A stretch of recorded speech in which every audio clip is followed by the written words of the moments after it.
사도행전 20장 28절부터 31절까지 다 같이 합독하시겠습니다. 시작. 여러분은 자기를 위하여 또는 온 양떼를 위하여 삼가라. 성령이 그들 가운데 여러분을 감독자로 삼고 하나님이 자기 피로 사신 교회를 보살피게 하셨느니라. 내가 떠난 후에 사나운 이리가 여러분에게 들어와서 그 양떼를 아끼지 아니하며 여러분 중에서도 제자들을 끌어 자기를 따르게 하려고 어그러진 말을 하는 사람들이 일어날 줄을 내가 아노라. 그러므로 여러분이 일깨어 내가 3년이나 밤낮 쉬지 않고 눈물로 각 사람을 훈계하던 것을 기억하라. 아멘. 오늘은 본문에서 피로 사신 교회를 지키라라는 제목으로 같이 은혜 나누고자 합니다. 하나님은 구원의 방주로 교회를 세우셨다. 두 번 고백합시다. 시작. 하나님은 구원의 방주로 교회를 세우셨다. 하나님은 구원의 방주로 교회를 세우셨다. 아멘. 예. 과거에 구약 시대에 대심판이 한 번 있었습니다.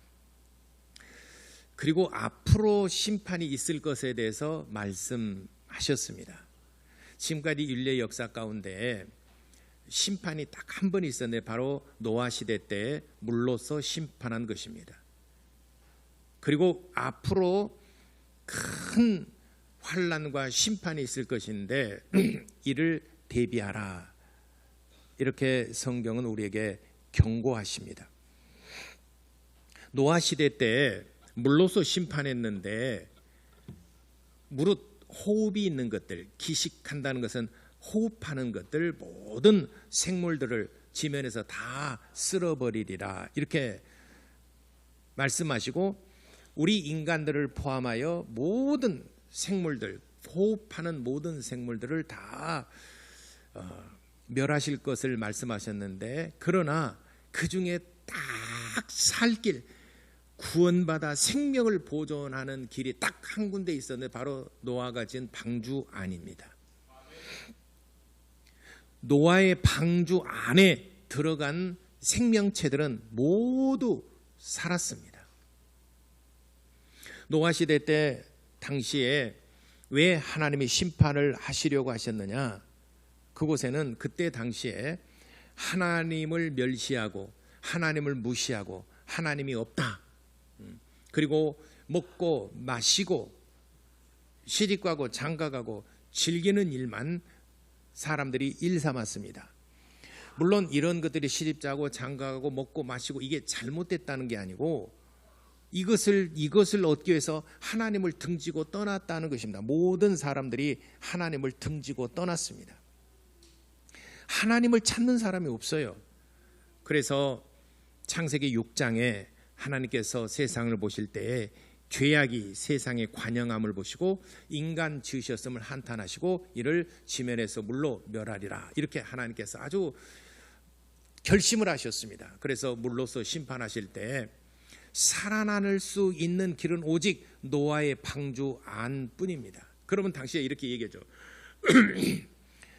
노아의 방주에 그러면은 암수 한 쌍씩 정한 그 생명이나 또는 부정한 것이나 암수 한 쌍씩 다 방주 안으로 들어가라라고 그랬습니다. 그러면은 노아의 방주가 대략 한 120m 그리고 45m, 50m 그러면은 축구장 크기보다도 가로는 좁지만은 세로는 조금 더 긴 한 배 반 정도 되는 축구장의 한 배 반 그리고 그 가로 길이는 축구장의 3분의 2 정도. 뭐 예를 들어서 이번에 산불 피해가 얼마나 컸다. 축구장에 50개다. 축구장에 1000개다. 축구장에 뭐 100개다. 또 뭐가 있다. 뭐 축구장의 크게 몇다. 왜 자꾸 축구장에 비유를 했을까? 전 세계적으로 가장 많은 스포츠 인구를 갖고 있는 게 축구예요. 왜냐하면은 공 없어도 뭐 이렇게 그 지푸라기를 동그랗게 만들어 가지고 차고 다니고 이쪽 동네 분들은 어렸을 때 그렇게 놀았잖아요. 공 없잖아요. 그러니까 뭐 지푸라기든 뭐든지 옛날에는 돼지 오줌보 갖고도 놀았잖아요. 전설 따라 삼천리 옛날 옛적에 요런 시대 때 그때는 그렇게 놀았잖아요.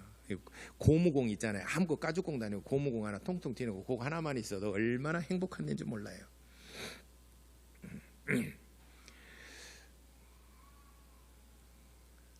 사람들이 구약 시대 때 참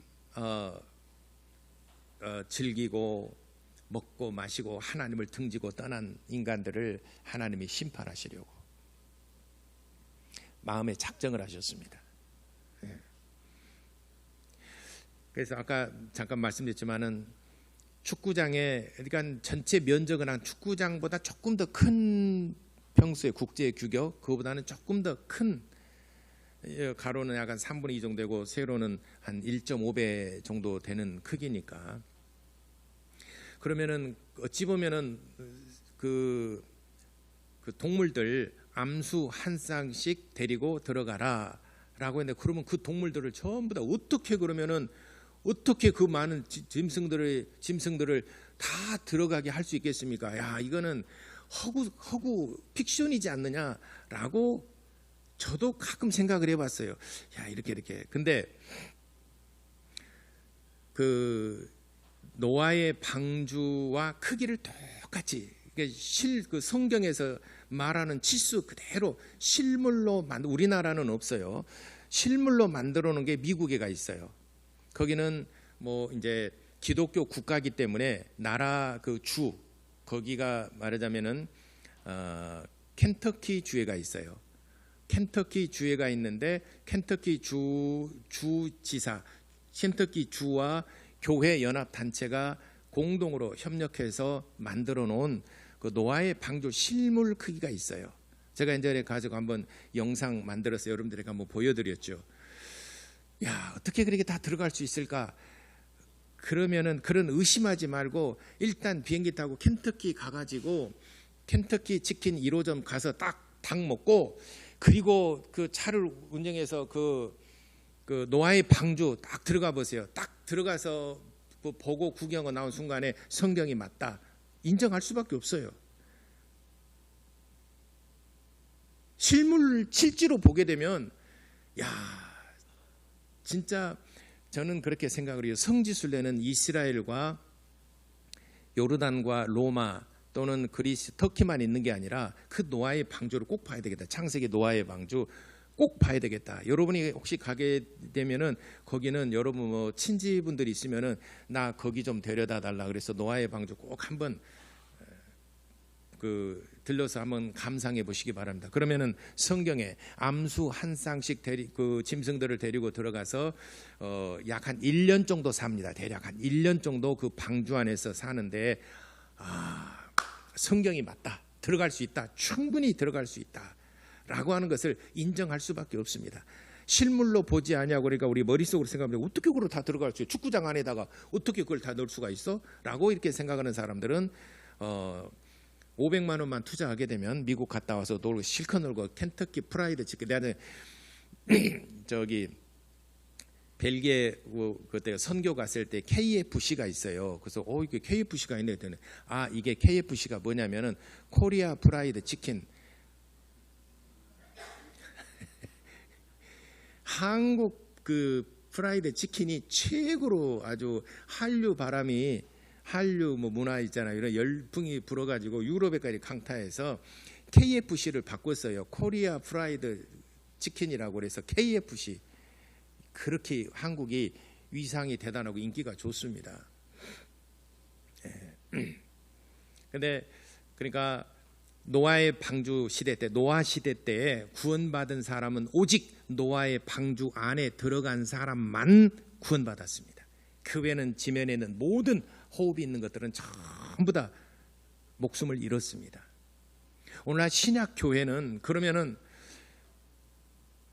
구원받을 장소가 어디냐? 교회입니다. 구원의 장소는 교회예요. 그래서 예수님께서 이 땅에 오셔서 사역을 하시면서 마지막 남겨놓은 작품이 교회입니다. 그래서 교회는 하나님의 아들의 핏값을 주고 사신 하나님의 교회예요. 하나님의 아들의 핏값을 주고 사셨어요, 교회는.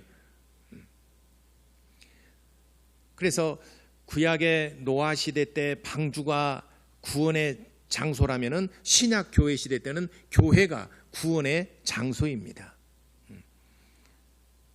그런데 노아 시대 때 노아가 하나님께서 지시하신 대로 방주를 짓습니다. 사람들이 얼마나 비난하고 조소하고 어리석다라고 생각하고 얼마나 혀끝을 참아 혀끝으로서 화살을 날려서 그를 멸시하고 조롱하고 모함하고 얼마나 무시를 당했습니까? 그렇지만은 환난 날이 딱 닥치고 보니까 비가 계속 40주야를 내리다 보니까 하루 이틀 지나다 보면은 3, 4일 지나다 보면 언젠가는 그치겠지. 지금까지 그런 비가 없었으니까 그치겠지. 일주일 지납니다. 그치겠지. 이제 2주일 지납니다. 심상찮네. 구원에 내가 어디로 가야 되지? 물이 점점 차오릅니다. 노아에게 닿아서 문을 열어달라고 그럽니다. 그러나 한 번 닫힌 문은 열리지 않습니다. 야고성을 칩니다. 20일 계속 밤낮 주야로서 폭우가 쏟아집니다. 불안해합니다. 많은 사람들이 죽어갑니다. 삶의 행복의 터전을 잃어갑니다. 다 물에 휩쓸려갑니다. 우리의 행복이, 지금까지 가족들과 더불어서 행복했던 삶의 터전이, 우리를 즐겁게 했던 모든 것들이 이제는 전부 다 물에 휩쓸려 내려갑니다. 내 생명마저도 위태롭습니다. 그동안 내가 믿고 의지했던 물질들도 다 이제 휩쓸려가고 내 명예와 지위도 물속으로 전부 다 휩쓸려 30일 계속 비가 내립니다. 모든 것을 다 잃습니다. 노아에 가서 방주를 열어달라고 그러지만은 한 번 닫힌 문은 열려지지 않습니다. 다 잃어버립니다. 40일 동안 밤낮 주야로 비를 내리면은 사람이 살 수 없습니다. 그래서 아라랏산보다도 15m가 더 그때 당시 제일 높은 산보다도 물이 15m가 더 찼다라고 그랬어요. 여기 광주로만 말하자면 무등산이 약 1100 몇십 미터 되는데 그보다도 15m, 그러니까 무등산이 딱 잠겼어요, 물이. 누가 살 수 있겠습니까? 물론 뭐 전기, 수도, 먹는 물, 전기, 뭐 양식도 없고 뭐 그러기 전에 이미 물에 다 수장돼서 다 빠져 죽겠죠. 물이 다 빠지기까지 한 1년 걸렸어요. 40주야의 비가 내렸는데 그것이 다 물이 빠지고 정상으로 회복되기까지는 약 한 1년입니다. 그러니까 노아는 비가 그쳤지만은 나오지 않냐고 계속해서 물속에서 물이 빠지기를 기다리면서 배 안에서 기다리고 있었습니다. 당시에 구원받은 사람은 노아의 방주 안에 들어간 사람만 구원받았어요. 그를 조롱하고 또 그를 멸시하고 그를 무시했던 사람들 전부 다 하나님께서 그를 심판하셨습니다. 오늘날 이 시대에도 구원의 장소가 바로 교회입니다. 많은 사람들이 교회를 핍박하고 교회를 우습게 여기고 교회를 업신여기고 그러지 않습니까? 구원받은 자들이 잠시 머물러 있는 곳이 바로 교회입니다. 구약시대는 물이 다 빠지기까지 잠시 머물러 있는 곳이 노아의 방주예요. 우리가 하나님 나라에 들어갈 때까지 잠시 우리가 의지하고 머물러 있는 곳이 바로 교회입니다. 교회를 떠나게 되면은 마치 노아의 방주 안에서 밖으로 나가는 것과 같습니다. 밖에는 휘황찬란하고 뭔가 재밌고 뭔가 행복이 우리를 손짓하고 우리를 오라 해서 우리에게 뭔가 즐거움을 가져다 줄 것 같죠. 나가게 되면 즐겁기는 하죠. 그렇지만은 그 즐거움과 함께 내 생명도 잃어버린다는 것을 여러분들이 꼭 명심하시기를 바랍니다. 그래서 교회는 구원받은 자들이 잠시 모이는 교회입니다. 사도 바울이 1차, 2차, 3차, 3차례 전도 여행을 합니다. 1차 전도 여행은 갈라디아 지역을 중심으로 해서 피시디아 안디옥, 루스드라, 더베, 이고니온 이 4개 지역을 집중적으로 전도를 했습니다. 피시디아 안디옥, 루스드라, 더베, 이고니온 이 4개 지역을 그 갈라디아 지역이라고 그럽니다. 갈라디아서는 그 지역의 4개 교회의 회람 형식으로 보낸 편지글이에요. 그래서 1차 전도는 갈라디아 지역을 전도를 했습니다. 2차 전도는 그리스 지역을 전도를 했습니다. 지금으로 말하자면 그리스적을 전도를 했습니다. 가장 중점적으로 많은 오랫동안 머무르면서 전도했던 곳이 바로 고린도 교회입니다. 2차 전도의 중심지는 센터는 고린도입니다. 3차 전도할 때에 세 번째 전도연길에 올랐을 때 소아시아, 지금으로 말하는 튀르키예, 터키 그곳에서 머무르면서 전도를 하고 교회를 세웠습니다. 그 3차 전도 여행의 중심지는 에베소입니다. 에베소에 3년을 머무릅니다. 그러니까 3차 전도 여행 때는 거의 에베소에 머물러서 에베소에 두란노라는 곳이 있습니다. 에베소의 두란노라는 곳에서 매일 밤낮 쉬지 않고 하나님의 말씀을 가르치고 교회를 세웠습니다. 그래서 3차 전도여행의 중심지는 7교회가 있지만 그 중에서도 에베소 교회가 가장 중심된 교회. 사도 바울이 집중적으로 한 곳에 머무르면서 전도했던 곳이 바로 에베소 교회라는 것입니다. 그래서 에베소 교회가 아주 바울이 정말 모든 정열을 쏟고 모든 열정을 다 쏟아서 세운 것이 바로 에베소 교회인데, 이제 에베소 교회를 사도 바울이 떠나와 있는 동안에 에베소 교회에 두 가지 문제가 생겼어요.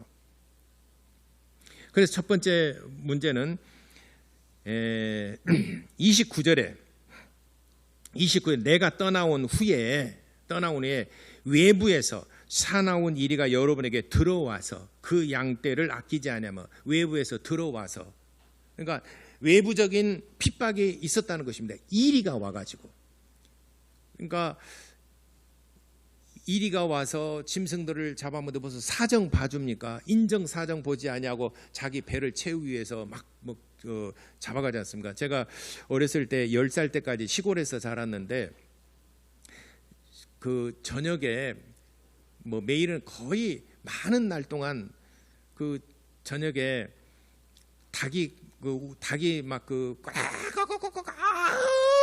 막 우는 소리가 있어요. 그러면은 우리는 그때 쌀가지라고 그러는데 그 살쾡이인가 쌀가지라고 그랬는데, 어렸을 때는 쌀가지가 와서 이제 그 닭장에 들어와 가지고 닭 잡아먹고 그렇게 가는 거죠. 그러면은 우리는 그 소리 나잖아요. 무서워 가지고 근데 그래서 이제 갈퀴 가지고 이제 소나무나 나무 이파리 마대에다가 넣어가지고 이제 나무로 가고 그러잖아요. 그러면은 살쾡이가 잡아가지고 먹고 남은 내장들이나 이렇게 있잖아요. 그분은 엄청 무서웠어요. 그걸 가끔 보거든요. 그런 게 엄청 무서웠어요. 그게. 그러니까 저녁에 막 닭들이 막 그러면요 나가지도 못해. 그럼 얼른 나가가지고 막대기로 가지고 그냥 두들 패가지고 내 쫓아야 되는데 무서워가지고 나 죽을까. 어렸을 때니까 굉장히 무서웠어요. 그게. 이리는 인정사정 봐주지 않습니다. 주인의 그런 거 봐주지 않습니다. 우선 내가 배가 고프니까 가서 아무거나 닥치는 대로 잡아가지고 자기 배를 채우려고 하는 거예요. 교회에 이리 때가 들어왔다니, 이리가 들어와서 마구잡이로 해치고 망가뜨려 놨다는 것이죠. 그게 뭐냐면 외부적인 핍박을 얘기하는 것이죠. 우리 한국에도 세계적으로도 맞지만 팬데믹 때, 코로나 팬데믹 때 얼마나 외부적인 핍박이 심했습니까? 다른 단체보다도 기독교가 유독 많은 핍박을 받았습니다. 모이지 말아라. 흐트러뜨리려고 그래요. 교회라는 그 말 자체 에클레시아예요. 에클레시아는 모임이라는 말이에요. 모임, 무리, 공동체라는 말입니다. 에클레시아, 교회라는 말, 단어는 공동체라는 말. 그러니까 모였을 때 교회라고 하는 것이죠. 흩어져 버리면 교회가 아니죠. 그래서 최소한의 인원을 제한을 하고 그렇게 해서 10%, 20%, 30% 몇 %에서 제한을 하고 있는데, 그럼 우리 교회는 그랬잖아요. 분산시켰지 않습니까? 1부 예배, 2부 예배, 그리고 각 초소에 그 인원에 맞춰서 우리는 정부에서 요구한 대로 그렇게 맞춰서 우리는 법을 다 준수를 했습니다. 그럼에도 불구하고 여러분들이 하는가 보자 공무원들이 와가지고 시청이나 구청에서 와가지고 감시하고 뒤에 와서 지켜보고 있고 막 그랬지 않습니까? 그래가지고 낱낱이 체크하고 그렇게 감시를 받고, 그들도 그들이지만, 그러면서 제가 아침에 공무원들이 왔다고 그래 내가 맞이했어요. 그랬더니 차가 굉장히 많습니다. 그래서는 차 한 사람이 한 대씩 타고 옵니다. 그랬어요. 15면 차 15대 있습니다 그랬어요. 세어보세요. 아니 차가 많은 것하고 사람 많은 것하고 무슨 관계가 있어요? 한 사람이 한 사람씩 타고 올 수 있는 거잖아요. 요즘은 그잖아요. 요즘은 여러분 커피숍 가고 식당 가게 되면은 4명이 모이면 각자 모이면 차 4대 갖고 오잖아요. 맞잖아요. 그래서 내가 그렇게 말했어요. 그랬더니 멋쩍은가 말해서 한번 들어가서 다 확인하고 세어보세요. 들어가서 다 체크하고 갔어요. 우리 교회는 한 번도 적발받은 적이 없어요. 분산시켜서 아니면 1부, 2부, 3부. 저는 그렇게 생각했어요. 뭐 10% 한다 그러면 1부 예배, 2부 예배, 3부 예배, 4부 예배 제가 다 하려고 그랬어요. 제가 조금 고생하면 되잖아요. 수고하면 되잖아요. 한 번 예배를 2번, 3번 쪼개면 되잖아요. 그렇게 법을 준수하면서까지 우리는 우리 예배를 지키려고 노력했는데 그래도 우리 성도님들이 교회 오면서 들은 얘기가 뭐냐면은 가지만 하니까 교회 또 간다고. 저것들은 징응하게 말도 안 듣는다고. 교회 것들은 아주 그냥 꼴통들이다고 하죠. 그냥 막. 그 소리 많이 들었어요. 가지 말라고 애원하며 붙잡았는데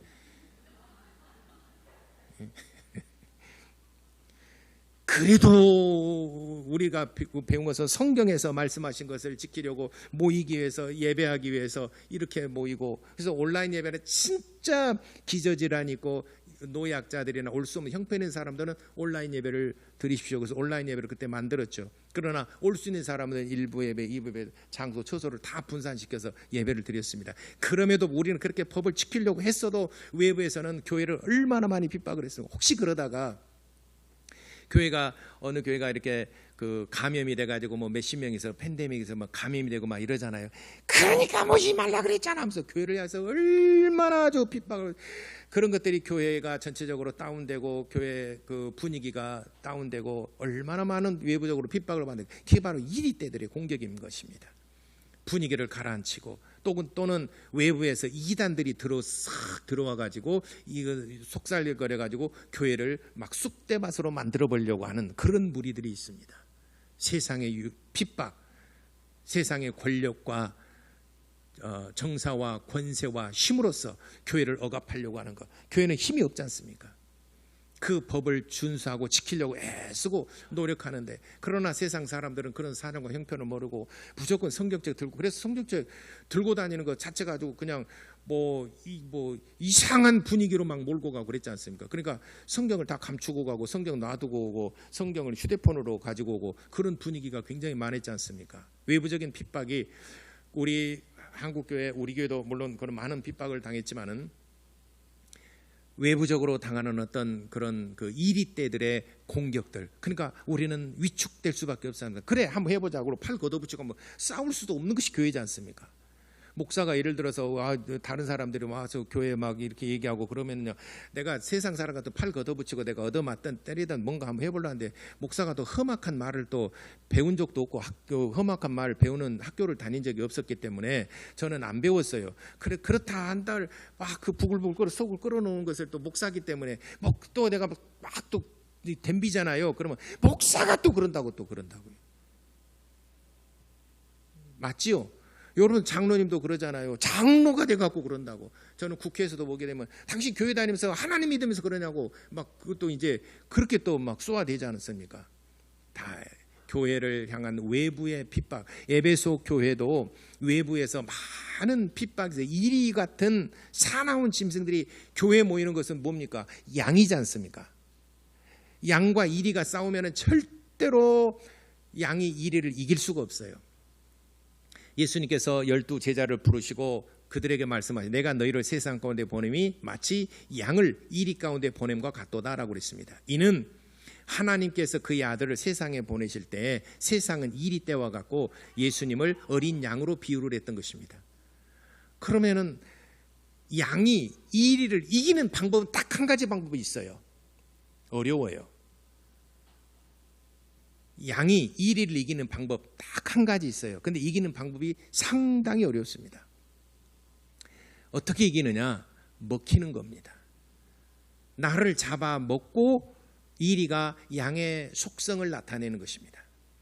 결국은 세상이 예수님을 잡아 피 흘리게 하시고 그 피를 먹고 마시는 자들은 예수님의 속성이 나타나죠. 오늘 저와 여러분들이 원래는 이리와도 같은 사람이었지만 그러나 우리는 예수의 살과 피를 먹고 마심으로 하나님의 그 속성, 하나님의 양의 어린 양의 속성이 우리에게 나타나고 우리도 그리스도인이 되었지 않습니까? 그러나 쉽지는 않아요. 양이 이리를 이기는 방법은 가서 잡혀 먹히는 것입니다. 그래서 제자들에게 너희들을 세상에 보냄이 마치 양을 이리 가운데 보냄과 같도다 이렇게 말씀하셨어요. 예수님께서 이 땅에 오셔서 능히 그들을 이길 수 있지만은 그 권세를 사용하지 아니하시고 이제 십자가 달려 피 흘려 죽으심으로 세상에게 잡혀 먹히신 거죠. 그리고 예수의 살과 피를 먹고 마심으로 우리 안에 그리스도의 생명이 싹트게 되었고 우리가 바로 하나님의 아들 예수님처럼 우리도 그렇게 속성, 예수님 같은 그런 속성을 가지게 된 사람들을 그리스도인이라 이렇게 말하는 거죠. 그러면 두 번째 또 에베소 교회에 있었던 문제가 하나 있어요. 30절에 보게 되면은 또한 두 번째, 여러분 중에서도 제자들을 끌어 자기를 따르게 하려고 어그러진 말하는 사람들이 일어날 줄을 내가 아노라. 내부적인 문제예요. 내부적인 문제. 서로 당파를 지어요. 파당을 짓습니다. 내부적인 문제, 분열. 내부적으로 분열. 외부적으로 오는 어떤 이리 때와 같은 것은 그래도 견뎌낼 수 있지만은 내부적인 문제는 참 어렵습니다. 내부적으로 이게 분열이 이루어지게 되면 진짜 이거는 어려운 거예요. 교회가 깨지든 아니 굉장히 어려움 처하게 됩니다. 내부적인 어떤 반란이 일어나 내부적인 어떤 그 분열이 일어나게 되면 굉장히 어렵습니다. 나라나 전쟁에서 패인을 보게 되면은 상당히 많은 부분들이 내부적인 분열들이 굉장히 많아요. 내부적인 분열들. 누군가가 내부에서 정보들을 막 제공해줘. 정보들을 전부 다 다른 상대방에게 막 유출해주고 자기는 돈을 챙기고 또 우리나라의 기술력이 굉장하지 않습니까? 우리나라에 특히 반도체랄지 이런 기술력 부분에서 예를 들어 타이어 만드는 것도 그래요. 우리나라 기술력이 굉장히 좋아요. 근데 그 기술을 가지고 있는 사람들이 해고를 당하거나 아니면 해고를 당하는데 더 몇십 갑절에 돈을 준다 그러고 팔려 또 중국이나 어디 다른 나라로 해서 그 기술을 막 유출한 사례가 얼마나 많습니까? 외고로 그래서 중국이 우리나라 따라잡으려면 반도체 이런 부분 따라잡으려면 20년 30년 걸려야 된다는데 5년 만에 거의 따라와 버렸지 않습니까? 기술 유출, 내부적인 문제가 내부적인 어떤 분열, 내부적인 굉장히 그것이 어렵게 만듭니다. 에베소 교회도 교회 안에서 어그러진 말을 하게 된단 말이에요. 그래서 당파를 지어요. 파당을 지어요. 나는 나무개가 저와 잘 끼리끼리 지내고 나는 끼리끼리 지내고 둘이는 서로 간에 안 친해요. 그리고 어그러진 말을 하고 누구 보더라도 칭찬과 격려하는 말, 위로하는 말 하면 얼마나 좋습니까?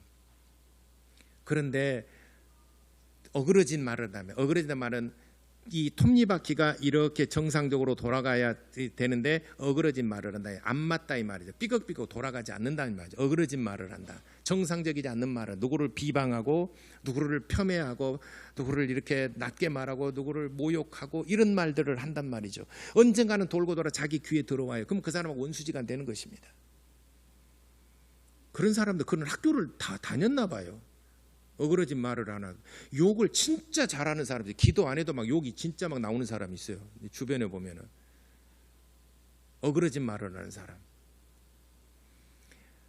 저는 지금까지 뭐 이렇게 목회하면서 물론 많은 그 훈련과 또 신앙생활하면서 연단 받으면서 또 성경을 닮아가면서 이렇게 해서 제 성격이 성품으로 점점 이렇게 변화되면서 그랬는지는 모르겠지만 남을 막 욕하거나 막 비방하고 누구 막 그런 건 별로 하지 않습니다.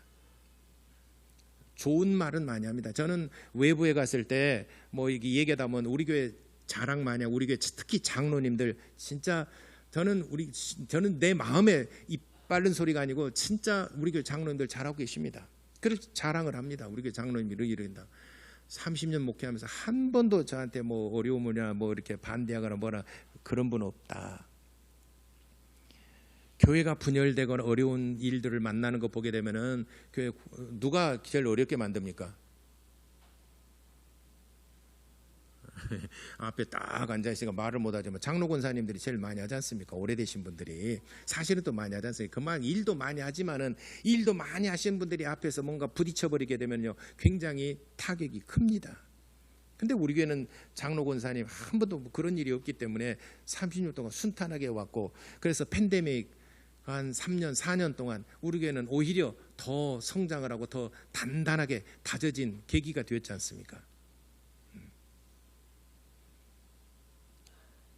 오늘 아침에 중고등부 예배 준비하면서 마지막으로 저 설교 본문 또 이게 설교 요약하는 거 보고 또 오면서 묵상하고 있는데 오늘 옆에 그 소강당에서 찬양 인도하는데 그 찬양 소리가 오늘따라 제가 컨디션이 좋았거든요. 엄청나게 소리가 좋게 들려요. 나는 구원 열차 올라타고 그 찬송 듣는데 이거 하다 말고 한참 듣고 좋다. 참 누구 목소리지? 참 좋다 하고 내가 중고등부 설교를 해서 중고등부 설교 잘했잖아요. 이성기 입장 어디가 있는 거야? 우리 중고등부 설교 잘했죠? 최고였다고 그러잖아요.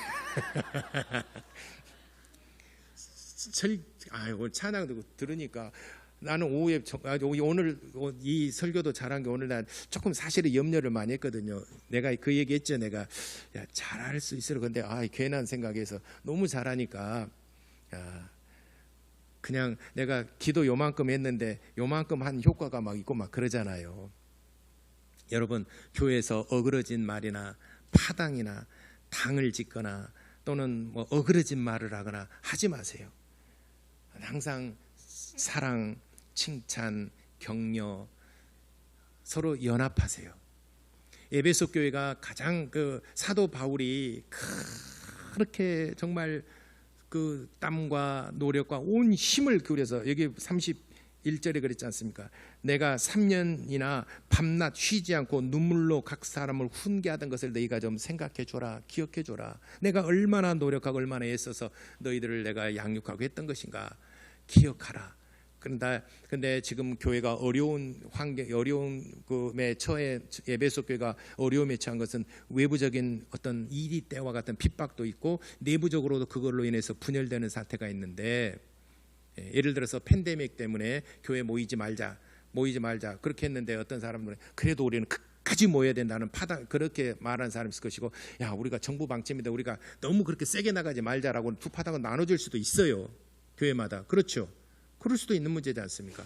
이런 문제들, 외부적인 핍박이 오니까 내부적으로 분열되고 거기서 뭔가 어그러진 말을 하고 하는 것, 이것 때문에 에베소 교회가 굉장히 어려움을 당했습니다. 근데 오늘 에베소 교회에게 편지하면서 글을 보내면서 그 사도 바울이 마치 마지막 유언하는 것과 같은, 유언하는 것처럼 정말 예수 그리스도의 핏값으로 산 교회를 지켜다오. 분열하지 말고 외부에서 핍박이 오게 되면 견뎌내고 내부적으로는 너희들 정말 어그러진 말을 하지 말고 정말 하나님의 아들의 핏값을 주고 산 교회를 제발 좀 지켜다오. 내가 3년 밤낮으로 눈물로써 간구하며 눈물로써 훈계하던 것을 좀 생각해 주라. 그래서 예수의 핏값으로 산 교회를 꼭 지켜다오. 그것이 너희가 사는 길이고 그 안에 심기워져서 너희의 믿음이 성장하는 곳이다 라는 것을 간곡히 부탁하고 있습니다. 사랑하는 성도 여러분, 우리 교회도 하나님의 아들의 핏값으로 산 교회입니다. 교회를 여러분들이 정말 잘 지키고 가꾸는, 그러므로 여러분들의 믿음이 성장하고 여러분들이 정말 하나님의 나라에 가는 그날까지 노아의 방주와 같은 이 교회 안에 머물러 있으므로 구원의 은혜가 주어지는 것입니다. 다 같이 기도하시겠습니다. 예수의 핏값으로 산 교회를 우리가 잘 가꾸고 그 안에서 내가 심기워져서 신앙생활을 잘 할 수 있도록 하나님 은혜를 베풀고 도와달라고 우리 다 같이 기도하시겠습니다.